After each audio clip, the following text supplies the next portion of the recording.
Hello আসসালামু আলাইকুম everyone, this is Simba animals from Dogosize. আমি ফাহিম আল মামুন। আজকে যাচ্ছি উত্তরাতে একটা ফিশ ইগল রেস্কিউ করতে হবে তাই। আর এই ফিশ ইগলটা আসছে মূলত ফেনী থেকে, বন্যায় আহত হয়েছে, সেখান থেকে এক লোক নিয়ে আসছে এই উত্তরাতে। তো আমি অন বিহাফ অফ ডগোসাইজ সেটা রেস্কিউ করতে যাচ্ছি। আর আমি এর আগে ইগল পাখি রেস্কিউ করিনি, এবার প্রথম রেস্কিউ করতে যাচ্ছি।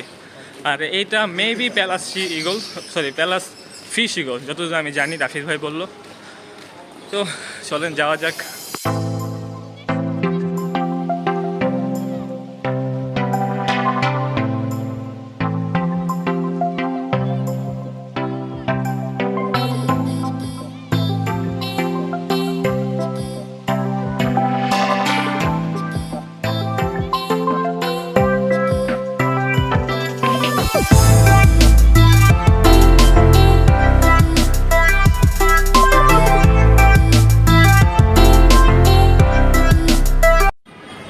ওকে হচ্ছে নোয়াখালী লক্ষ্মীপুর সোনাইমুড়ি থেকে রেস্কিউ করা হয়েছে। ওখানে যে বন বিভাগ আছে ওনারাই আমাকে আন্ডারে দিচ্ছে।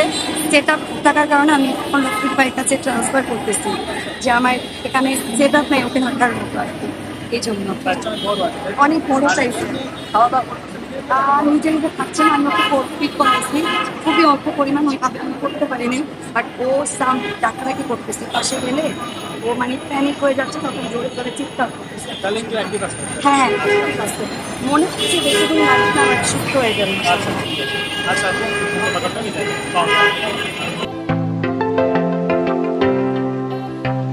এতক্ষণ পর্যন্ত সব কিছু ঠিক থাকলেও মেট্রো রেলে ওঠার সময়টা আমাদের এত সহজ ছিল না, কারণ পশু পাখি নিয়ে, গৃহপালিত কোনো পশু প্রাণী বা এমনিতেও যে কোনো জীবন্ত জীব নিয়ে মেট্রো রেলে ওঠা নিষেধ। তো আমরা অথরিটির সাথে কথা বলি এবং এটা নিয়ে তাদেরকে আশ্বস্ত করি যে আমার ব্যাপারটা হচ্ছে ইমার্জেন্সি, বিকজ এটা একটা রেস্কিউয়ের পাখি। আর যেহেতু অনেক দূর থেকে আসছে, তো সকাল থেকে না খাওয়া ছিল, তো আমার দ্রুত বাসায় যাওয়া দরকার এবং একে ফিট করানো দরকার। তো অথরিটির যে লোকটা ছিল সে অনেকটা ইয়াং এবং সে আমার ব্যাপারটা বুঝতে পারছিল এবং আমার এত কিছু ভেঙে বলাও লাগেনি।